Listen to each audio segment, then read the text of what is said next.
How's it going, everyone? It's Harvey from Weather Sponge 5000, and in this video we're going to focus on this next potential tropical storm that will impact Mexico in the very near future and could move into the Gulf of Mexico and potentially be an Atlantic tropical cyclone as well. But before I begin, make sure to subscribe if you want to see more weather-related content. Make sure to like if you like this video, and make sure to turn on post notifications if you want to see even more weather-related content. So here is the area that we are focusing on, just off the southern coast of Mexico. This is Invest 91E, which now has a likely chance of developing into the Eastern Pacific's first tropical cyclone. This would be named Tropical Storm Agatha, and as you can see right now, it doesn't look extremely organized. We do have some thunder showers occurring here right around Mexico into Guatemala and Belize. We're seeing some thunderstorm activity. However,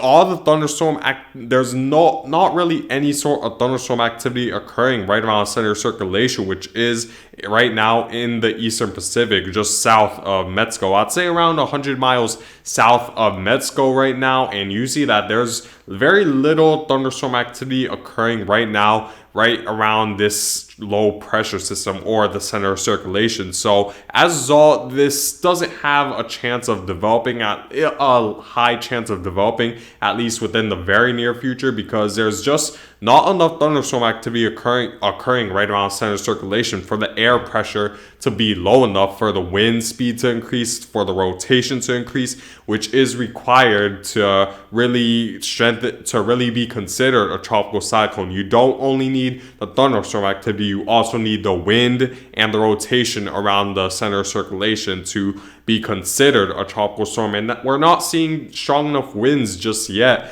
along the surface, and we're not seeing enough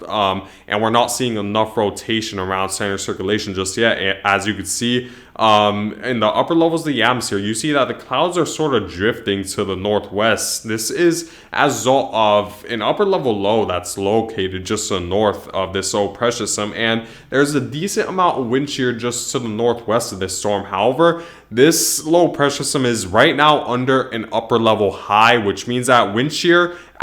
at least at its current area is relatively low, and it's only going to be a matter of time until we begin to see thunderstorms develop right around center circulation. And the sea surface temperatures are not only warm enough, above 80 degrees, but we're seeing just very high Eastern Pacific sea surface temperatures, which will enhance the strengthening process of this low pressure system than, let's say, a low 80 degree water would, as temperatures are hovering around 30 to 31 degrees Celsius, which is in the mid to upper 80s, which is more than enough for this low pressure system to strengthen. So as of right now, it doesn't look very organized, but expect the thunderstorm activity around center circulation to increase as this low pressure system continues to move northwestward and begins to encounter more of an unstable environment,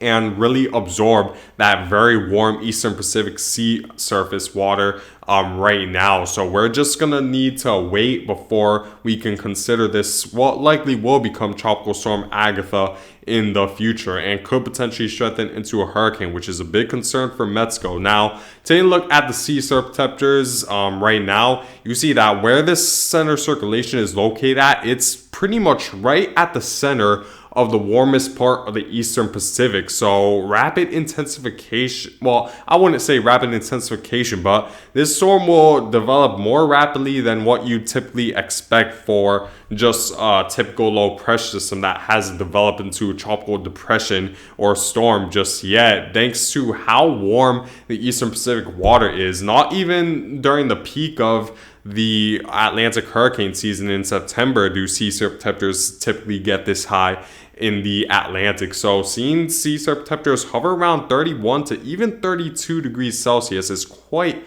high, and very high enough, and well more than high enough to support for tropical cyclone development. So that's definitely not a concern with this storm. And if we were to take a look at the 5-day tropical weather outlook for the Eastern Pacific, you see that this has an 80% chance of developing into a tropical cyclone over the next 5 days and a medium 40% chance within the next 48 hours. So it's still relatively low within the next 48 hours, but it's still certainly possible, but it's highly likely if we go beyond the 48-hour mark. And we do have a small chance of tropical cyclone formation, 20%. So it is, and even if this does develop, it's going to be well off the coast of Mexico. So it's not really anything of major concern. But this is certainly a major concern, not only for Mexico, but potentially the Gulf, those along the Gulf Coast, because there's a high possibility that at this point that this low will move into the Gulf of Mexico, and it will bring that cyclonic vorticity and energy to the Gulf of Mexico to where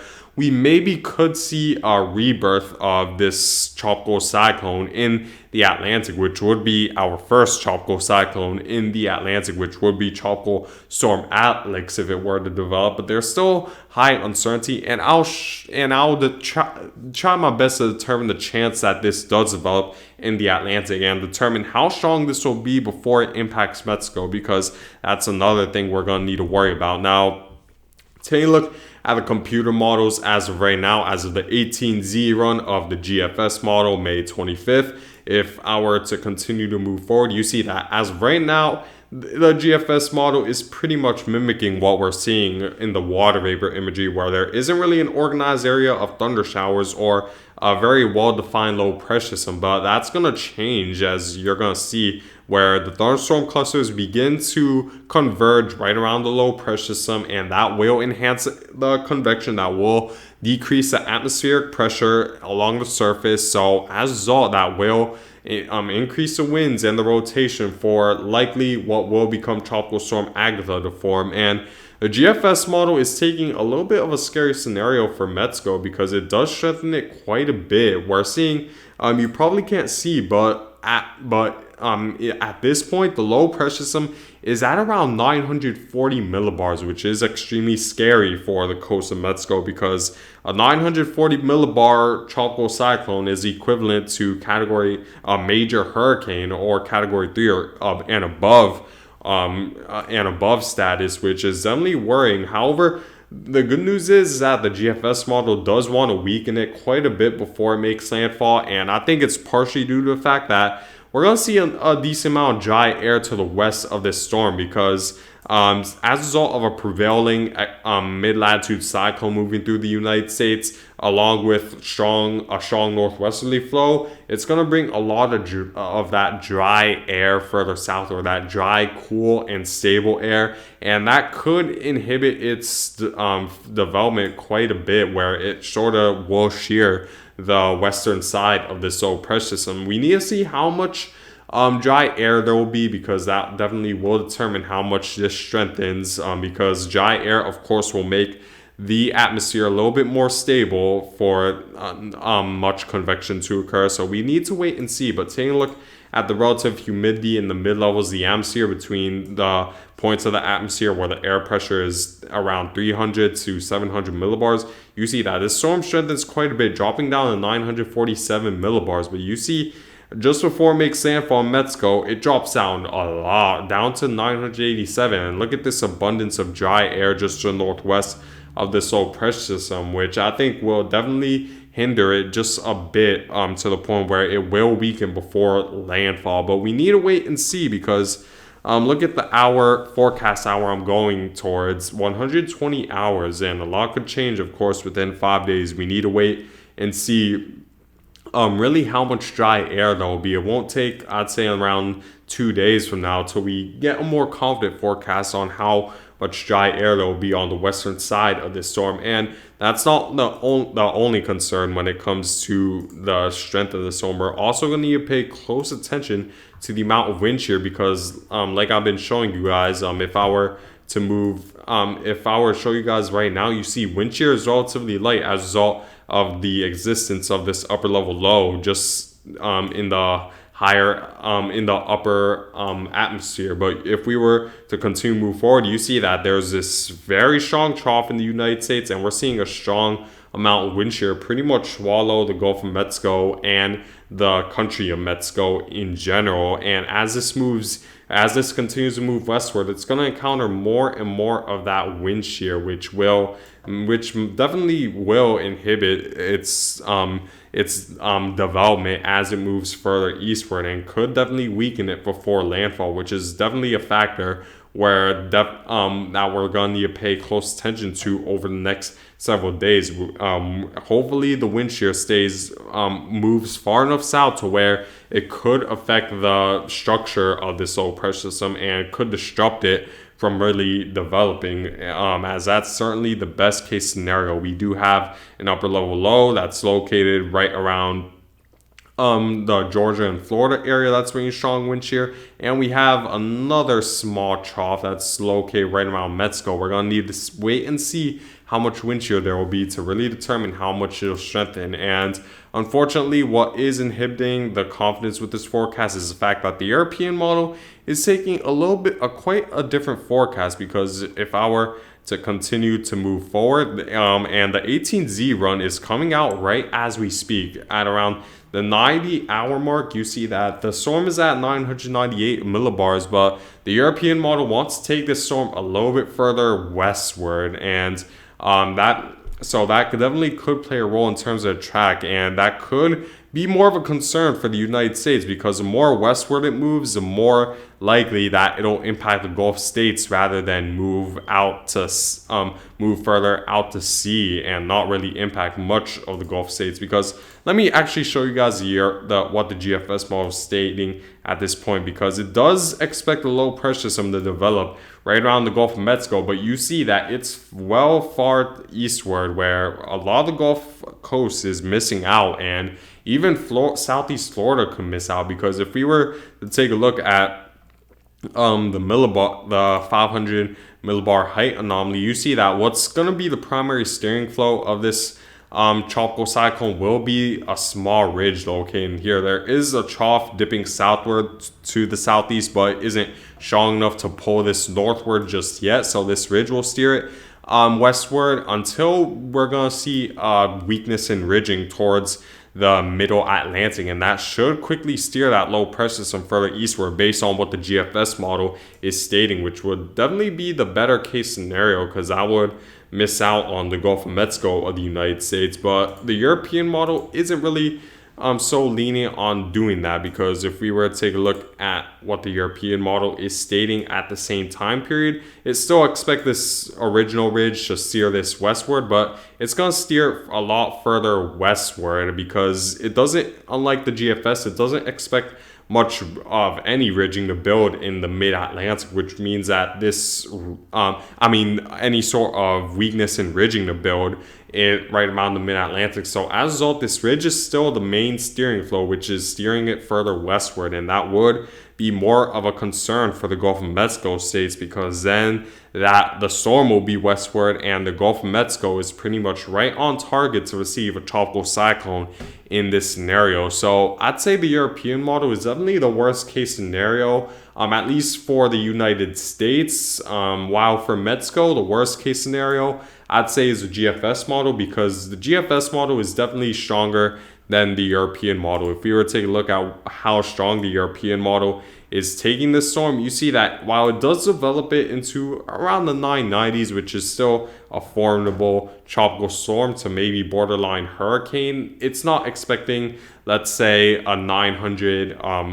storm as strong as 940 millibars close to Mexico, which would definitely be a better case scenario, but not by much, because the European model is still taking a 990 millibar storm to make landfall, while the GFS model is more leaning towards the 980 mark. But I'd say the European model is probably the worst case scenario for the United States, because then it will be further westward. Now, you're probably asking, what are the chances this develops into a tropical cyclone in the Gulf of Mexico, since, of course, most of my viewers watching this live or reside in the United States and the Southeast. So the chance at this point, what's concerning is that both the European model and GFS model are developing at least some sort of tropical cyclone somewhere in the Gulf of Mexico. So that does give confidence that there might be enough energy to where a tropical cyclone will form, but there's still high uncertainty because I'm going around 180 hours out, which is equivalent to almost 8 days out, and a lot could change between now and 8 days. But I just want to point out that both the European model and the GFS model are taking at least some sort of energy to the Gulf of Mexico, and that's always a prime concern. And we could see maybe some sort of tropical cyclone development as early as just before 7 day mark right on Gulf of Mexico before its energy transfers maybe further eastward. We're going to just need to wait and see. As of right now, based on how it's looking, I'd say the chance is still low. There's still high uncertainty, especially since the wind shear will be a little bit stronger once it enters the Gulf of Mexico. If I were to show you that real quick,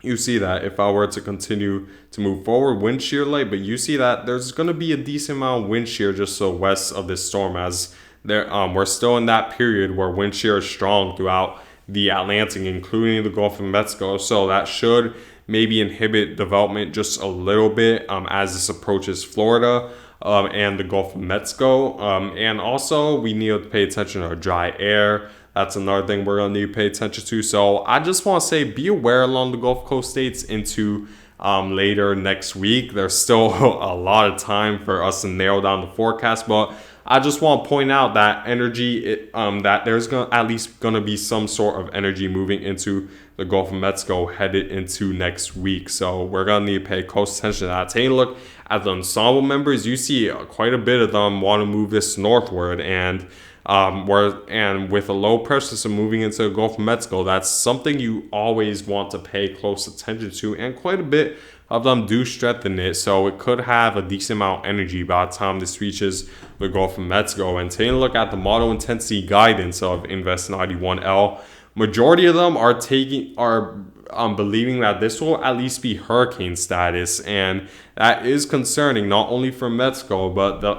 due to the fact that it's at least going to have more energy once it reaches the Gulf of Mexico to maybe have a little bit of a rebirth once it reaches the Gulf of Mexico, despite the land interaction weakening it. So there's definitely something we're going to need to pay close attention to throughout Mexico, especially heavy rain should be an issue. And the Gulf of Mexico, at least pay attention, at least be aware of this headed into next week. So make sure to keep that in mind. Here's my